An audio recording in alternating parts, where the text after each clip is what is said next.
storytelling really works. We're actually 22 times more likely to remember a story than a fact. It's incredible, 22 times more likely. So to open up the solutions part of this discussion, Masil, I'll pass back to you and ask, how are ACE and information integrity connected? And how can they reinforce each other to ensure individuals and societies are equipped to support just and equitable climate transitions?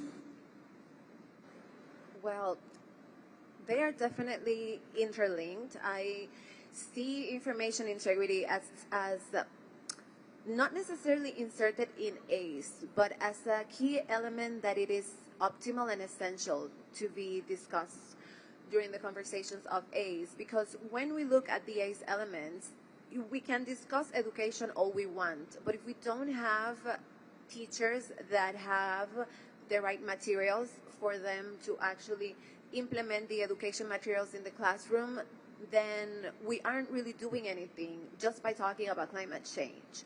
So some of the things that we can do to tackle and to close that gap. In the Dominican Republic, we have a dedicated fund for research.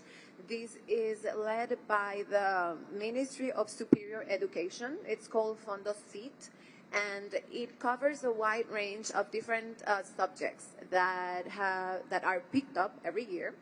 And the research is funded by the government so that there can be a superior level research on those subjects. And then one of the things I was saying about the storytelling, for example, the National Council for Climate Change had an initiative through social media, which was called the Climate Little School, in Spanish, Escuelita Climática. And so what it did is that we had the head of communications. He would often interview different relevant stakeholders that relate to the climate change policy-making aspect, and then he would create some very short educational videos that addressed key aspects. So we would upload that to a platform, and that would be easier for people to reach because, as we've been saying, storytelling matters. And another thing that the Dominican Republic has is that whenever there is a climate change project that is approved, we make sure that it has one specific dedicated line addressed to education or to raising awareness. However, when we speak about raising awareness, it's important to note that we have found with our surveys that awareness does not necessarily equate the impact that we expect it to have. So to go further on that, we try to work very closely with the territories, and we try to work very closely with the different institutions in the public sector. So every year we will go to different institutions and we will have sensitization at a medium and decision-making level so that they are adequately engaged and that they understand that the work that we do at a local and international level will eventually yield fruitful results for our country. Round of applause, please, for Masil. Thank you. I will now pass the floor back to Marceli. Thank you. Maciel, I want to be your friend and talk about this all the afternoon. I will give the floor again for Rich, and we talk a little bit about Global Citizens Assembly, but coming back about this proposal of solution, what is and how this participatory model can make citizens' voice a lasting safeguard for information integrity. Please, Rich. Thanks, Marceli, and I'll try and be closer to the mic this time. Lucy, I was just thinking about your 22 times storytelling point, which I've heard, and I mean, it's true, isn't it? And I don't think we've got the data on what happens in participatory processes, but you see, obviously, similar things happening, whereby you've got representative groups of people talking about issues they care a lot about. And I think what happens is there's this mixture of storytelling, personal testimony, and of course the people who are sharing their versions of evidence, which might be fake news or might not, let's face it. But under those conditions, you've got a mixed media of information, interpretation, and engagement, which just allows the diversity of learning methods to kind of come to the fore. What the Global Citizens Assembly it will be launched next Thursday, initiated the post-COP30 process, and it consists of two components. A civic assembly, which is demographically representative of the global population, and it'll be running in the first half of 2026, looking at the issue of kind of food systems. With the sortition has already happened, which has dropped 100 dots around the world, and at each location, a community-based organisation is identified to ensure we've got a sample which is an accurate reflection of the global population. But the big power, where we get the real power, is the community assemblies. And there are 7,500 formal participatory processes taking place across the world right now that we know about, but we estimate that there's hundreds of thousands out there. And so by COP31, we will have had 5,000 community assemblies run, so there'll be hundreds of thousands of people participating. And by the global stocktake in 2028, we hope to get 1 million involved. That's an ambitious goal. So hopefully, together, if people are inspired by this, they can get involved part of that process. But fundamentally, what we're seeking to do here is create this infrastructure of what you might call a shadow governance regime that already exists. And I can see Estasia sitting on the front row. She's done incredible work looking at climate assemblies with indigenous communities and climate protectors. There's a vast movement of people out there running these new governance regimes, and the Global Citizens Assembly is about creating a network to bring those in to climate diplomacy. And so just as in Paris, through the action agenda, we brought in cities, civil society and businesses. Following COP30, we can bring in people to the future of climate diplomacy.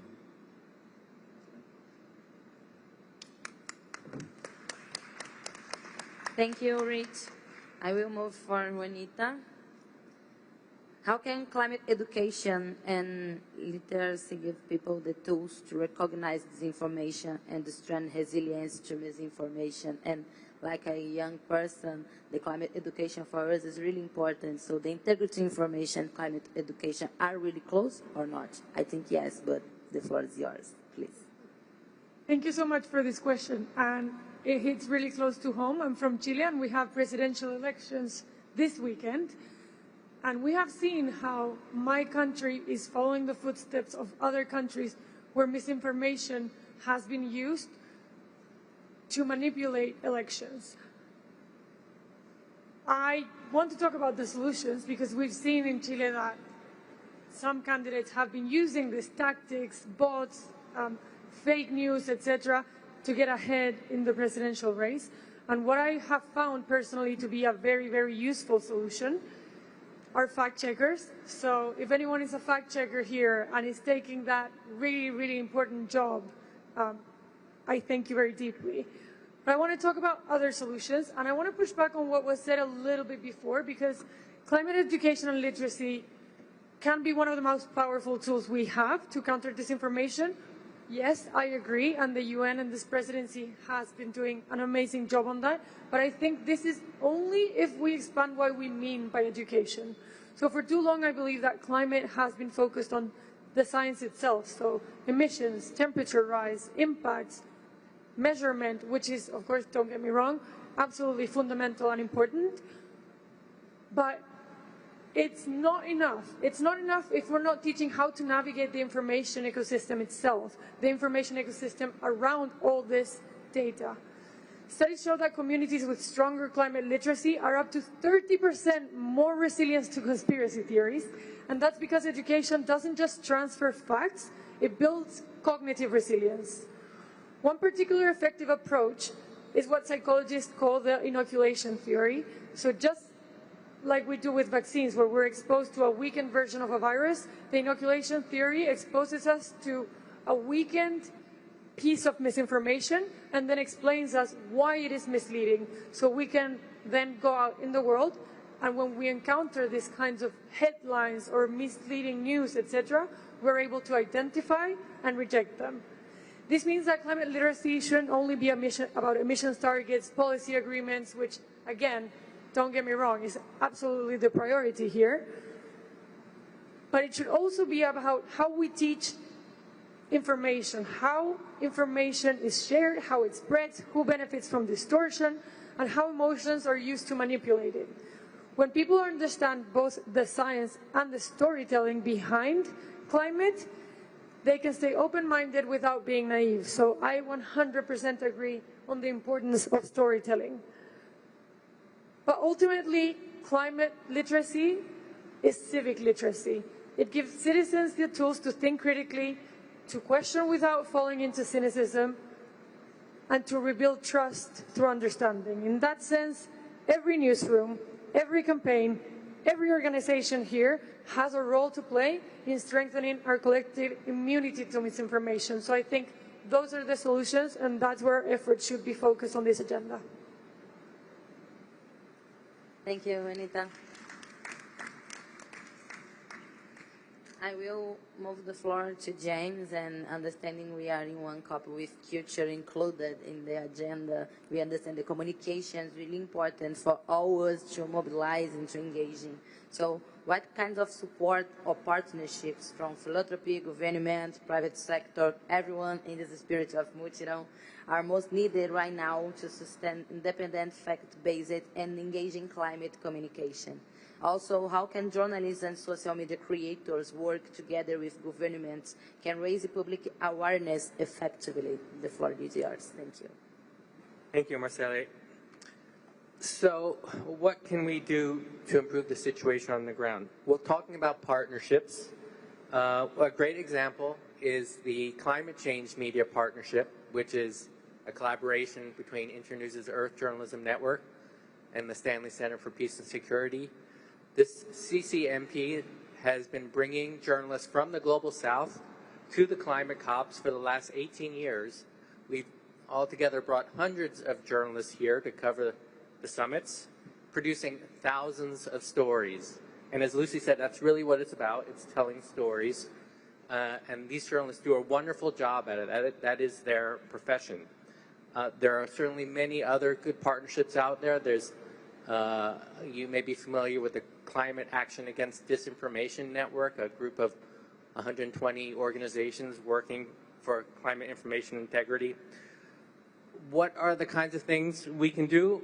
At the Earth Journalism Network, we provide training workshops, we provide grants for story, we support local media, we do a lot of investigative reporting.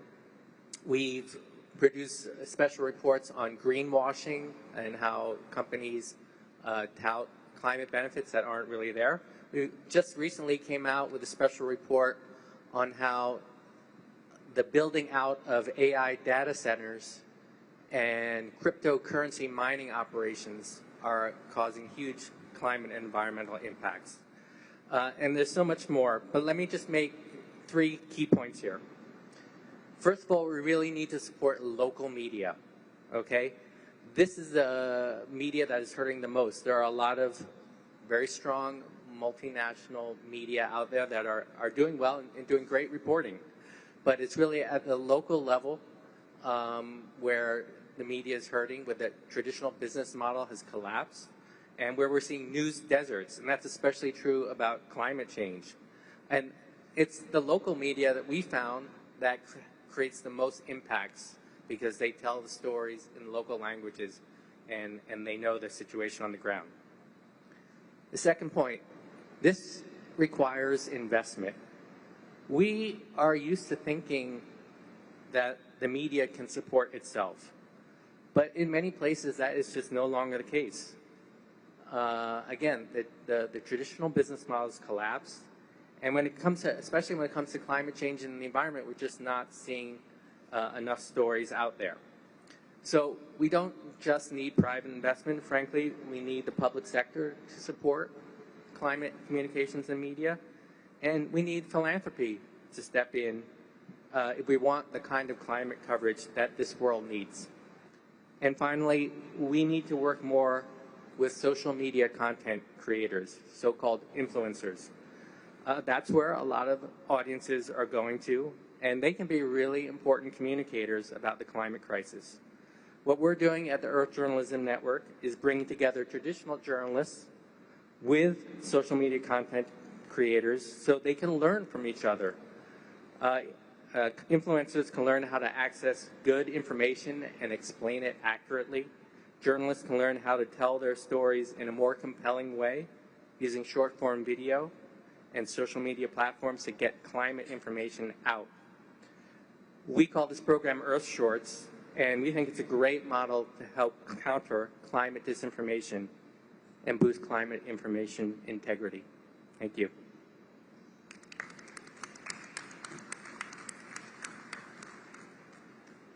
Thank you, James. We earned a lot of important information here in this panel with a lot of challenges, but also a lot of solutions.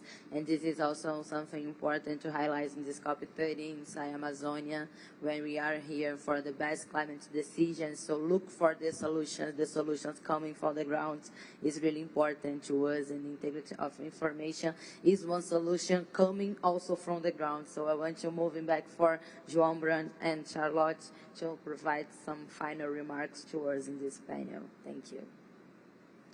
Thank you, Marcel. It's been great to hear from all of you, Richard, Marcel, Juanita, James. I think we're quite not only aligned in the way we see, but also the way we think we should move forward. And it's good to understand that actually the fight for defending, promoting information integrity is, of course, already happening in place. We know that. It's been decades of work of climate activists and organizations on that, but we can bring that to attention of negotiators and of other players involved in terms of the need to deal not only with the natural or positive obligations that come from the ACE program, but also to deal with the obstacles that other players are doing to this to become reality on the ground. So I'm glad to see that and to see how close we are in terms of what has to be in the diagnosis, but also in what has to be done. Thank you very much for the opportunity.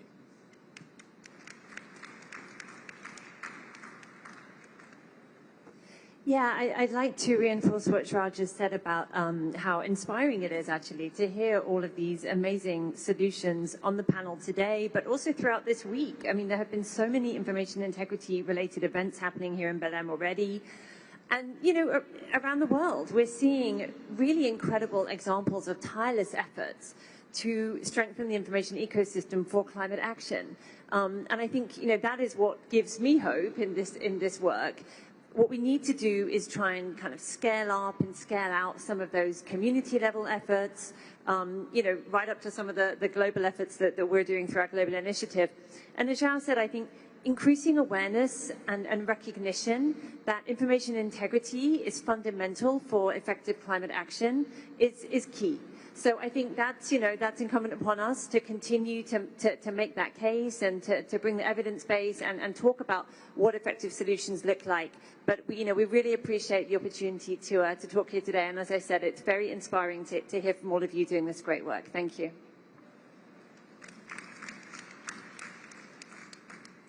Thank you, Charlotte. We are finalizing this panel, but I just want to highlight inside my journey to be Presidency of Climate Champion. And when I was just climate activist in Realengo, my neighborhood, one of the first things I started to learn and study about was about the ACE Hub program and efforts about communication and climate education and how this is important for the youth around the world. So it's my absolutely honor to be here with you in this moderation. We are finalizing this panel, so thank you, and a round of claps again for all our panelists, please. And I will give the floor to Lucy to conduct the next part of our meeting here. Thank you so much. Thank you, Marcele. It's been such a delight to co-moderate with you. Panelists, thank you. Yes, you may exit the panel now. Thank you. There's always that moment of, do I go? Yes, now is the time. Marcele, I think you're also going to be leaving us for an hour or so while we do the World Cafe, and we break you all into groups.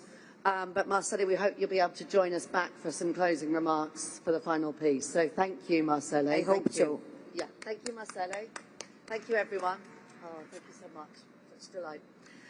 All right. So I feel we have lifted the energy. As Marcele said, we were at the post-lunch panel, and the wonderful panelists and my co-moderator, Marcele, have really lifted up all the energy. And now we're going to keep it going with some breaking out into groups, and we're going to have an opportunity for everyone to share their own experiences, and collectively we're going to explore this ACE toolbox, the Action for Climate Empowerment toolbox. We've heard so many wonderful stories and interventions about how it's applied in various formats, countries, regions, on different issues. We're going to be looking at climate planning, policies, measures, and how that can strengthen information integrity, foster public engagement, and accelerate effective and inclusive climate action. Now, how we're going to do that is with a World Cafe format. And what you can see on the screen now are the 4 topics that we will explore in the World Cafe format. And we have 4 stations. Now, Laura, remind me, is it 1, 2, 3, and 4? Great, thank you so much. So in this corner here, we will have Station 1, which is empowering citizens through climate literacy, with some fantastic facilitators. Thank you so much for joining us. Christine Usden, Global Director, Climate Education, Cambridge University Press and Assessment, and Isaitis Cintron Rodriguez, Columbia University and ACE Observatory. So that's, stay for a moment, I'll introduce, and then we're going to be moving Group 1 into this corner here. Station 2 at the back will focus on enhancing the accessibility, reliability and effectiveness of information on climate change. Again, wonderful facilitators, Hannah Lapalainen, docent, Pan-Eurasian Experiment Programme, Secretary General, University of Helsinki, and Sadatu Gambo Madak, National ACE Focal Points, Nigeria. So that'll be in this corner here. Station 3 over here will focus on mobilising children and youth for climate leadership. Facilitators, thank you again, JP Amaral, Head of Nature, Alana, and Ayush Dwivedi Youngo. So thank you so much, that'll be here. And lastly, in this corner at the back here, Station 4 will focus on pathways for effective ACE implementation. And our facilitators are Asif Nawaz Shah, Global Covenant of Mayors, and Azul Schwarzman, World Benchmarking Alliance. Okay, so I will allow the groups to introduce the exercise, but you're going to have a short introduction, and then you're going to participate in a group discussion, and you'll then swap. Because as it's World Cafe, you get to do you get to do 2 rounds. So you can pick 2 of these 4 topics, and the stations will remain set, and you can move yourself between them. So if you find yourself at a station where there's, you know, a huge amount of people, you might want to move yourself around because you have an opportunity to do that station in a second round. So 1, 2, 3, and 4. I am sorry to say interpretation is not available during the group discussions. And those joining us online, there's a QR code on screen, and you may provide your input that way if you wish to. So I wish you all a wonderful discussion. You can stand up, have a little shake, big breathe, and move yourselves into your stations. And it might be slightly less than 30 minutes, but we will call you when it's time to move around. Thank you so much.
always say, do you think 6:45?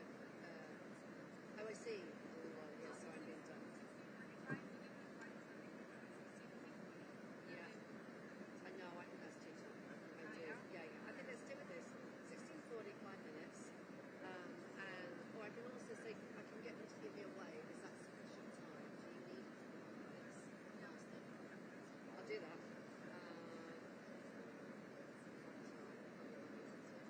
And then, yeah, because it's going to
Hello, moderators.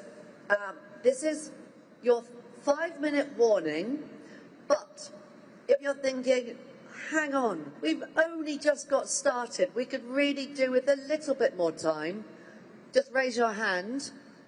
Okay, so we could probably do another, okay, noted. We'll make the second round slightly shorter, so we'll go for about another almost 10 minutes now, and then we'll make the second round a little bit shorter. So I'll give you a call when it's time to start moving round. Thank you, keep going.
Okay, moderators, it's time to wrap up this first round.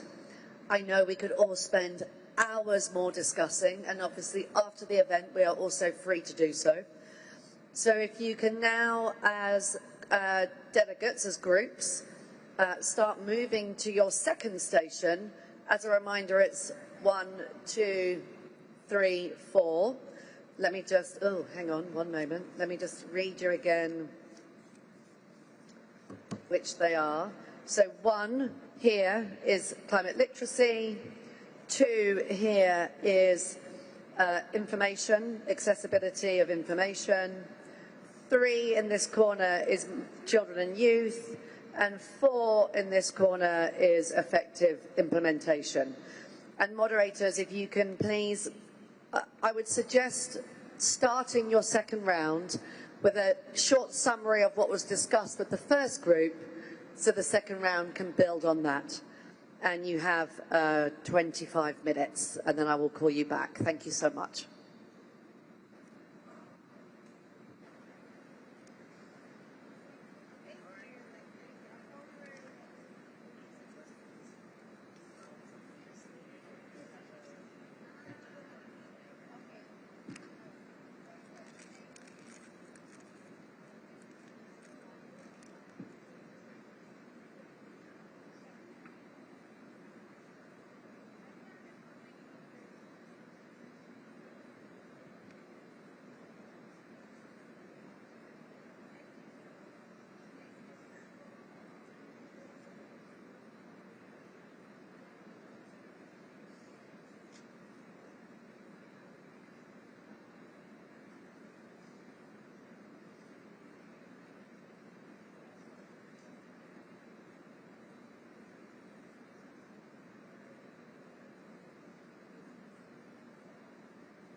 Hi, moderators.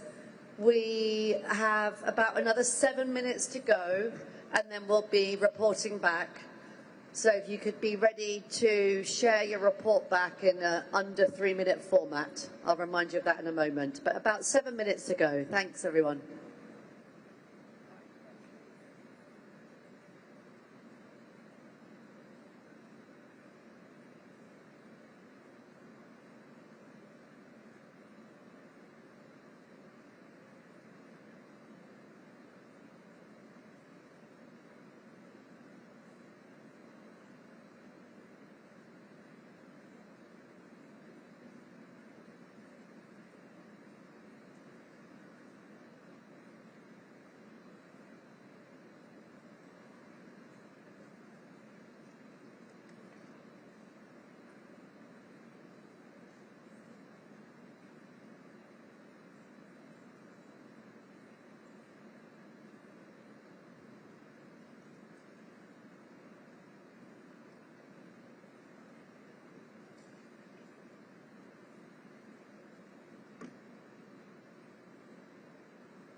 All right, time to come back.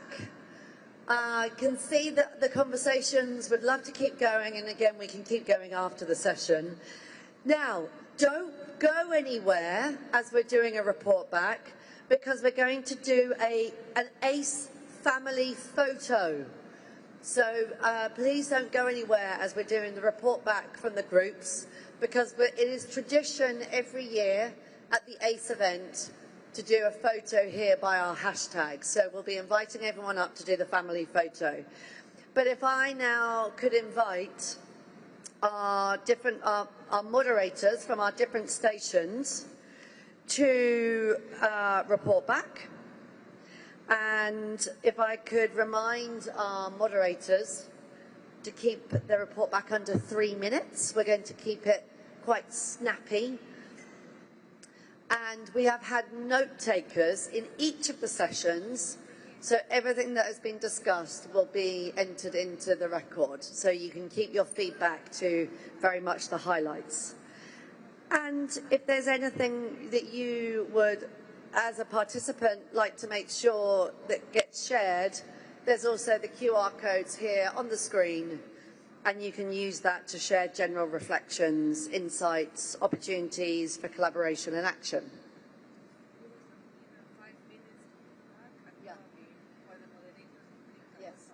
Yes, no problem. So we'll give you a few minutes now to retake your seats and for the moderators to prepare their feedback, about 3 to 5 minutes now. So just have a nice relax.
Laura, will we get back?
Okay, so let's start our feedback.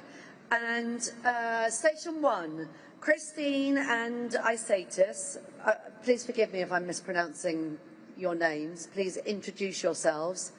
And if I can invite you to use the microphones in front of you, and then we can all hear you. So over to you. And as I say, just your highlights under 3 minutes. Thank you so much. Thank you so much. Isatis here. We were talking about how to empower through climate literacy. And we were talking about what are the actors and what are the partnerships that are needed.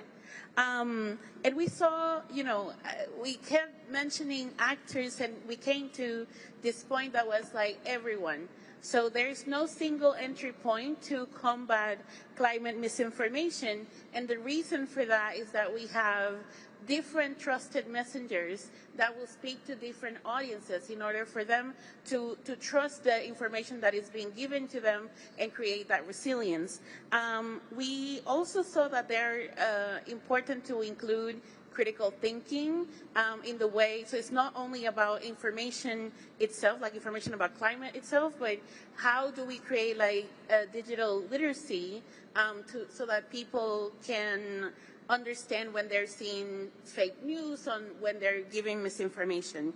And also very important to recognize that there are diverse ways of knowing, and that goes into the trusted messengers, and to include traditional knowledge, environmental defenders, indigenous people in the way that we're like claiming experts.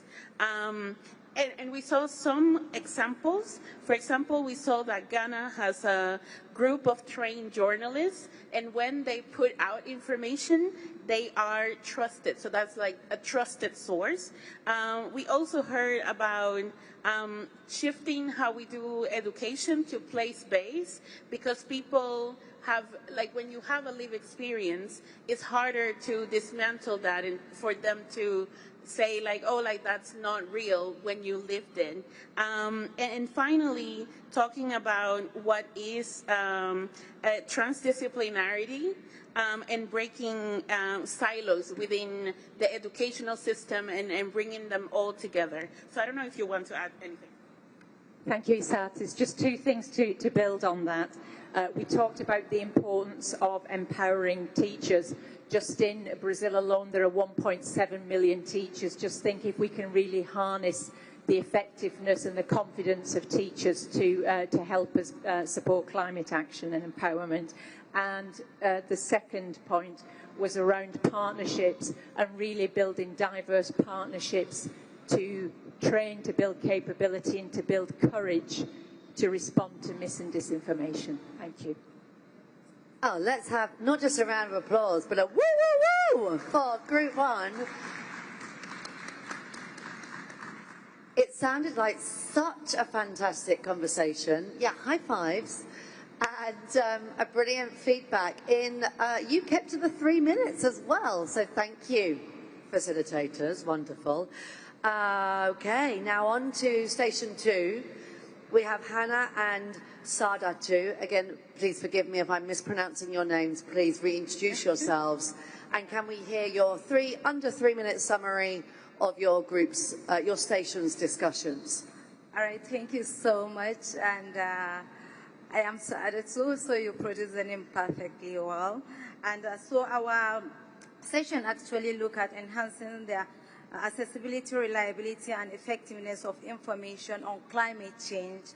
And we have a variety of audience ranging from media, research institute, government, block representative, digital sectors. We're all present there. And the discussion rallies around some guiding questions. And what we have is that to be able to have a reliable and accessible information, you need to make someone trust your information. Though it's difficult to fact check information, but you need to identify the narratives, and which is tailored to country circumstances. And the group also of the view that to start this strategy, you need to also kickstart that with the young people. You need to also be able to be coordinated and to honor the local community leadership. Also, reliable information should be produced by the government, and that is the information that is very key. And then we should be able to have the government funding the content producers. That way, we should be able to have accessible information and then reliable information as well. And then we should ensure accuracy in the translations, just to make sure we avoid misinformation. So the language is very key here, and the language is also very, very typical alongside with key examples. That way you'll be able to also reach out to the community themselves. Also the strategy, partnership, and libraries should be able to be localized. So that way there should be a kind of relationship between the government, the media, the activists, and that way information can be coordinated and can be reliably communicated. So I will give the floor to my colleague Anna to add up some few points. Just to add that we have in our group discussions several countries representing Global South, Global North, every continent, and just keeping in mind also the big context that the problems in Global South are very different from Global North, and in Global South there is no data access at all. And in Global North there is plenty of data, and the questions of disinformation are much more relevant. And also that putting in the context global change versus other global challenges than poverty, that's very important in the point of communication. Okay, another round of applause and woo, woo, woo! Again, such a rich conversation clearly was had, and I don't know about you, but I'm really feeling the sense of the expertise and knowledge and experience in this room is something really impressive. So it's starting to feel the end of the event feels to me like it's building to its most important conclusion. So thank you, moderators, and again, you kept to your 3 minutes, so thank you so much. Station 3, JP and Ayush, if you would please give us your highlights and summary, we would love to hear from you. Thank you, Co-Chair. So from the Station 3, Mobilizing Children and Youth for the Climate Leadership, we have received insightful inputs. So in order to summarize, so disinformation and misinformation affect the children and youth by making it difficult to distinguish the truth from the falsehood, especially with the rise of the AI and the social media misinformation. So this confusion undermines their ability to engage meaningfully in issues like the climate change, fueling climate anxiety, and leaving them without the clear tools for their actions. So by ensuring the information integrity with the accurate, accessible, and trustworthy information is therefore essential for the protecting young people's right to participate in the democratic and policy process. So solution include by empowering the teachers and the parents to guide critical thinking, develop exchange programs, and integrating the organized youth group into the policy-making process. So regarding the climate leadership of children and youth, so children need education that builds future-oriented, community-based climate thinking and ensure there is a safe participation, which is very important as defender of a nature. Youth and children must be given child-friendly access to the COPs and to other decision-making spaces with the participatory and the age-appropriate methodologies. So I'll hand over to the JP now. Thanks, Ayush. So we also discussed in regards to the role of the ACE toolbox to foster this climate leadership by children and youth. we talked about that this toolbox gives the baseline and vocabulary, for example, to start and to inform, to give access to information, but also educate. The role of training is one of the elements of the toolbox in regards to technical terms and how to really reach a broader content in this regard. Public awareness is a really relevant key for passing values and ethical issues, also bringing awareness to new people to come to the community of climate activists, for example. We talked about the role of education as growing abilities as well, and to enhance community engagement to find climate solutions. And finally, we talked about some good practices in intergenerational cooperation. I'll mention some of the examples that are really interested that were mentioned here. We had from Peru the COP de las Infancias, the COP from children, which was a children role play COP negotiations through art and games. We saw the cards here and they were quite nice. From Indonesia, it was mentioned also the elders using singing and cultural traditions to transmit this indigenous ecological knowledge to children. From Australia, also hosting intergenerational learning spaces and dialogues with elders. And Yungo as well, creating an intergenerational advisory board, as well as the experience of the COI that for the first time had a really, really amazing children delegation there, and also the inclusion in the Global Youth Statement. So these practices illustrate how culture, creativity, education, collaboration can unite generations to strengthen the children and youth leadership towards climate change. Thank you. Wonderful. Round of applause and woo, woo, woo, for Group 3, Station 3.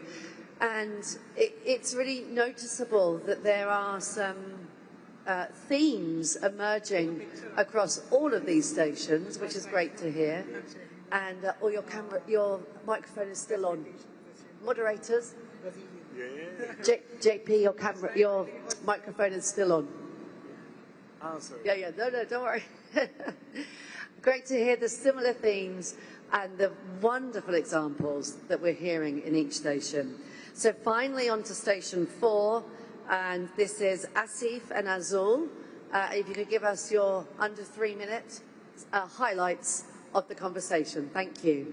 Thank you. My co-facilitator left me, so it'll be short, I promise. So here in Station 4, we were discussing challenges in building resilient, trustworthy climate information ecosystems that can support climate action. Then we were speaking about tools and resources that are needed to address those challenges. And then at the end, we were speaking about how multi-level and multi-stakeholder partnerships can help close the existing gaps for effective ACE implementation. So on the challenges, and I think this is where all of the groups dwelled a lot in, we identified first and foremost budget constraints, and this is especially relevant for small island developing states.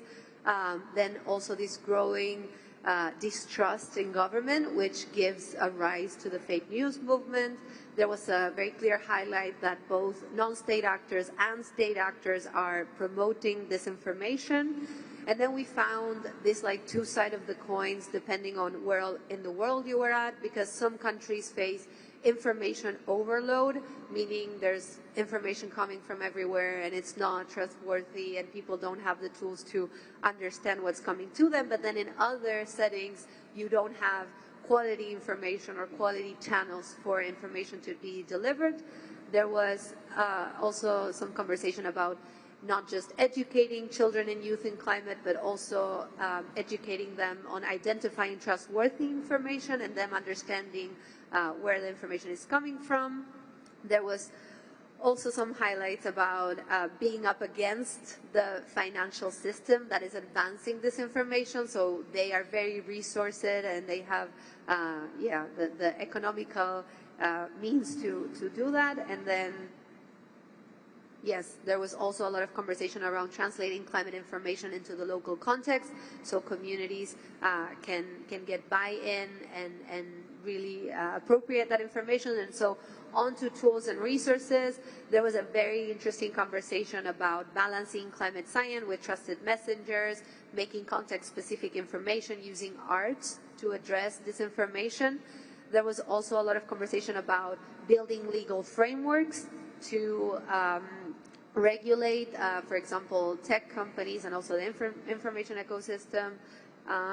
There were a lot of colleagues from the Climate Action Against Disinformation Coalition, and they have a lot of resources available against disinformation on their website. There was also a mention to open source technology, and then for wrap-up, on the question of multi-level partnerships, there was a highlighting this need to democratize climate knowledge and ancestral knowledge as well. There was a very good point on how climate disinformation peaks during 3 moments, which are extreme weather events, policy events on climate and national elections, so there's a need to anticipate to that as well. And then there was a clear ask for a new institutional arrangement to counter on big tech influence, and then using multi-level partnerships as a way to deploy these informational tools and resources to the communities. Thank you. Thank you so much. Round of applause. Woo! In fact, that was a bit weak. Whoa, whoa, whoa, whoa, whoa, we'll say. I don't think I could possibly nod anymore in agreement with all of the feedback from the moderators. And again, it covered so much in those 2 stations. There is so much for the ACE team to work with here from the different groups. So I would love to give a very warm thank you to the moderators, but to everyone who has given their time and expertise to move the ACE agenda forward. Now we're going to wrap up, and I will go very briefly through some closing reflections, and also flag that I think on the next screen there is a QR code that you can, here, thank you. You can scan that if you want to give any feedback. There's a short survey there, so participants, all of you here online and at home or watching from around the world can give any feedback. What's really, really come through to me today is that the ACE toolbox it's really good. It really ticks off the different levers we need to activate in order to empower the public to tackle information integrity and to excite and inspire people around the climate story. So, and the interventions we've had from our panelists really showed how this comes to life in very different ways, from strengthening democracy to news journalism to social media to negotiating on ACE in country. A huge a flowering of initiatives that we can use to educate and inspire and actually bring in the public to help us on climate action. I don't think there's any one or single right way. We need all of these in our toolbox in order to reach the Paris Agreement. The expertise in the room is staggering. This has been one of the most inspiring for me events that I've been in. The feedback from the groups was so brilliant. So many different case studies that we can all learn from all the different negotiating countries. And my final thought is, you can really feel the love for the ACE agenda. So I would love to invite you, thanking all of the speakers and facilitators, thanking the ACE team who do so much with so little. Thank you so much for bringing us all together on this most important enabling topic. I really want to thank all of you for actively engaging and again bringing your expertise and case studies, the technicians, the interpreters and all the other support staff who we can't do this without you. So can we just have a last round of applause for everyone that put this event together. And now the highlight, if you want to come up here by our hashtags, we will have our annual family photo. We have our photographer here. Thank you so much. Woo!